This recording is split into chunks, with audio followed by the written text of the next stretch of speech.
میرے پیارے پیارے اسلامی بھائیوں اور بہنوں اور بیٹیوں، میں بیان کر رہی تھی کہ اللہ تعالیٰ ہماری روحانی بیماریاں دور فرمائے اور ہمیں صحیح طریقے سے دین سمجھنے کی توفیق عطا فرمائے، آمین ثم آمین۔ اب اگلا حرف ہے علیہم کی عین، عین سے ہے عبادت۔ جو لوگ عبادت نہیں کرتے، ترجمے کے حساب سے علیہم اوپر ان کے، کن کے اوپر، آئیے میں ترجمہ سمجھاتی ہوں۔ اب ہے لفظ عبادت۔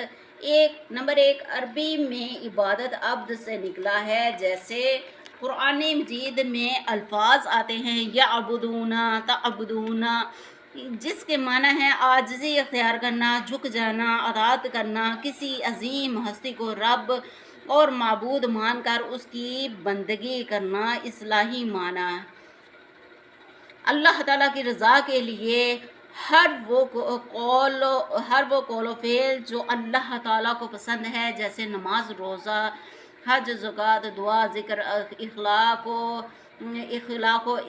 اخلاص، معاملات کو پورا کرنا عبادت کہلاتا ہے۔ قرآن مجید میں بھی ارشاد پاک ہے، سورۃ الذاریات پارہ نمبر 27 ہے اور آیت نمبر ہے 56۔ فرمایا میں نے جنات اور انسان کو عبادت کے لیے پیدا فرمایا ہے۔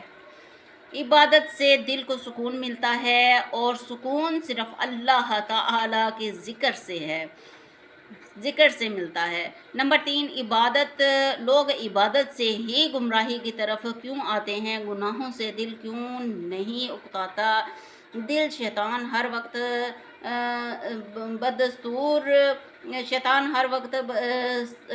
سوار رہتا ہے انسان پر، اور شیطان کی سب سے بڑی کوشش یہ ہوتی ہے کہ انسان کو عبادت سے روکے، اور ہر راستے پر شیطان موجود ہے۔ دنیا کی کوئی ایسی جگہ نہیں ہے، کوئی ایسا کونا نہیں ہے جس سے شیطان اپنی شیطانی نہ کرتا ہو۔ کوئی گھر ایسا نہیں ہے جس میں شیطان موجود نہ ہو، کوئی ایسی گلی نہیں ہے، کوئی ایسا کونا نہیں ہے دنیا میں جہاں شیطان موجود نہ ہو۔ یعنی شیطان سیدھے راستے، عبادت کے راستے پر حملہ کرتا ہے، کیونکہ عبادت سے انسان پاک ہوتا ہے، گناہوں سے تباہ ہو جاتا ہے۔ اس لیے شیطان نہیں چاہتا کہ انسان پاک رہے، اس لیے ہر نیکی کے کاموں سے شیطان روکتا ہے۔ نمبر 4، گناہ کی لذت انسان پر غالب کیوں آ جاتی ہے؟ نمبر 1، نفس کی خواہشات، سورۃ یوسف مبارکہ میں ہے، آیت نمبر 53 ہے، پارہ نمبر 12 ہے، ارشاد پاک ہے، بے شک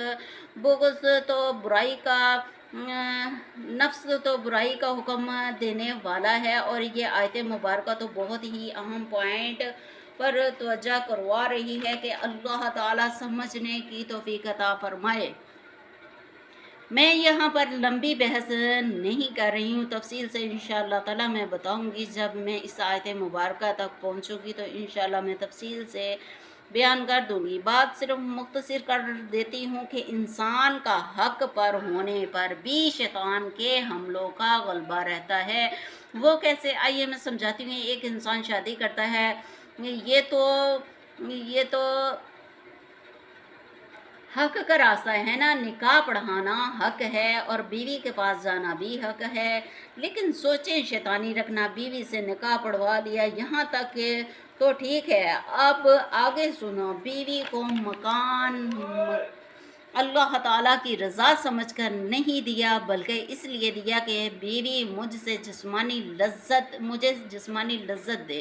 یہ شیطانی وسوسے ہیں۔ بیوی کو روٹی اللہ تعالیٰ کی رضا کے لیے نہیں، بلکہ روٹی کو نفسانی خواہشات پر مقدم رکھ کر، نفسانی خواہشات کی لذت دے کر بیوی کو روٹی دے، اور اس کو اکثر گھروں میں تو 90% لوگ گھروں میں لڑائیاں اسی وجہ سے ہوتی ہیں، روٹی دیتے ہی نہیں ہیں، ذلیل و خوار کیا ہوا ہے، یعنی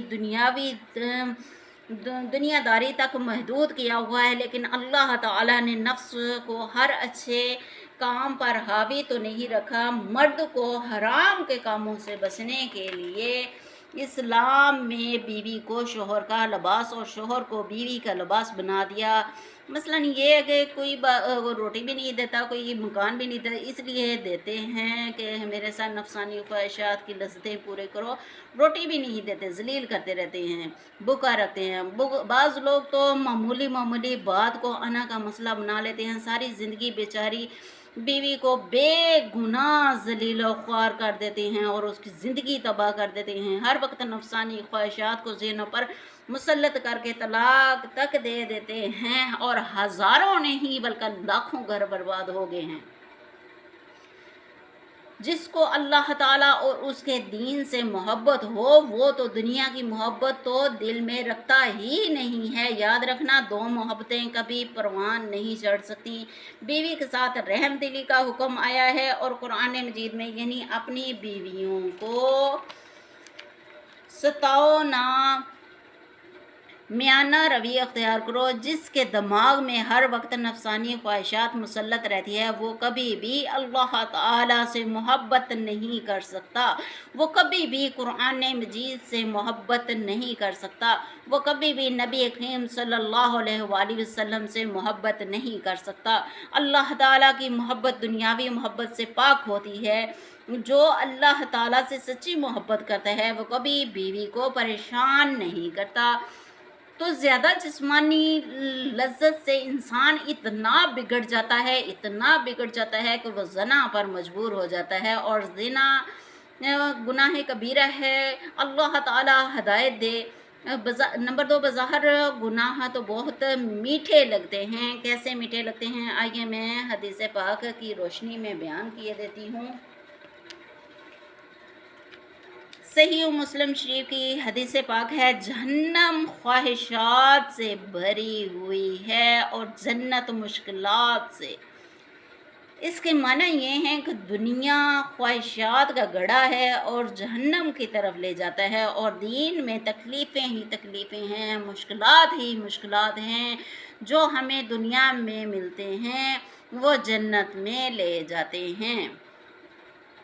यानी हद से ज़्यादा नफसानी ख्वाहिशात से भी इंसान गुनाहगार होगा। जो बीवी को तकलीफ़ में मुब्तला कर दे, जहन्नम में जाएगा।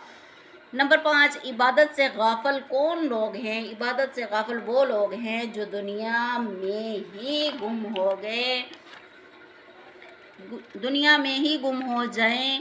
सूरत अल-अराफ में है, अल-अराफ में भी इन्हीं लोगों के लिए आयत मुबारक नाजिल की गई है। आयत मुबारक है 179 पारा नंबर 9। तर्जमा है, इनके दिल हैं कि समझते ही नहीं कि लोग गाफिल हैं। नंबर 2, बुग़्ज़ बाज़ ऐसे गुनाह भी होते हैं, मसलन नमाज चढ़ावा देते हैं, नमाज मसलन दिखावे की नमाज पढ़ते हैं। सूरत माउन में भी है, इरशाद पाक है, आयत नंबर 4 और आयत नंबर 5 पारा नंबर 30 है। तबाही है उन नमाजियों के लिए जो अपनी नमाज से गाफिल हैं। यानी नमाज पढ़ रहे होते हैं और ध्यान कहीं और होता है, ध्यान कारोबार में होता है, या ध्यान घरेलू काम काज में होता है, या ध्यान दोस्तों में होता है। यानी तबाही है उन नमाजियों के लिए जो अपनी नमाज से गाफिल हैं, यानी सही तरीके से हक अदा नहीं कर रहे अल्लाह ताला की इबादत का। यानी हद से ज़्यादा नफसानी ख्वाहिशात नमाज से दूर करती है, और वो नमाज पढ़ भी रहे होते हैं लेकिन नमाज नहीं पढ़ रहे होते, और नमाज से दूर करती है। और कुरान मजीद में सातवीं आयत है, सूरत फातिहा में गज़ब का लफ्ज़ क्यों इस्तेमाल किया गया है कि रास्ता उन लोगों का जिन पर तेरा गज़ब हुआ, और ना ही उनका रास्ता जो गुमराह हुए। यानी वो लोग जिनको इल्म भी है, इसके बावजूद भी नाफरमानी की। सुनन तिरमिज़ी शरीफ में है, जो नादानी से गुमराह हुए। सुनन निसाई में भी नबी करीम सल्लल्लाहु अलैहि वसल्लम ने इरशाद फरमाया है, जो बेपरवाही से जानबूझ कर नादान बने वो गुमराह हुए।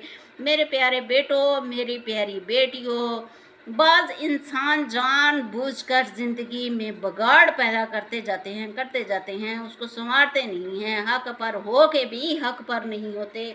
अब आप ही मुझे बताएं, जो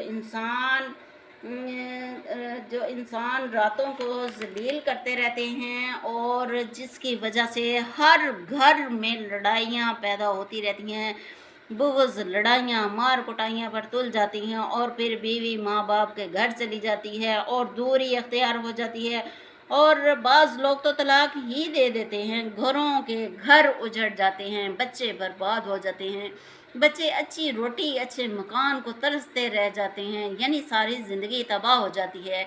और ये जो सारी ज़िंदगी की तबाही, अब आप ही मुझे बताइए कि किस वजह से आई है, बताइए किस वजह से आई है। और जो बीवी बच्चों की ज़िंदगी को तबाह व बर्बाद कर दिया है, इसके बदले आपको क्या जन्नत मिलेगी? क्या कभी भी जन्नत आपको नहीं मिलेगी। और इल्म भी है कि अल्लाह ताला ने नहीं बख्शना और फिर भी गुमराही की ज़िंदगी गुजार दी, अल्लाह ताला की नाफरमानियाँ भी की, अल्लाह ताला के हुक्म की खिलाफ वर्जी भी की। इसीलिए अल्लाह ताला ने सूरत फातिहा की आखिरी आयत में गुमराही के रास्ते से बचने की दुआ सिखा दी है। बेशक सूरत फातिहा में गुमराही से बचने की आयत नाज़ल फरमा दी है।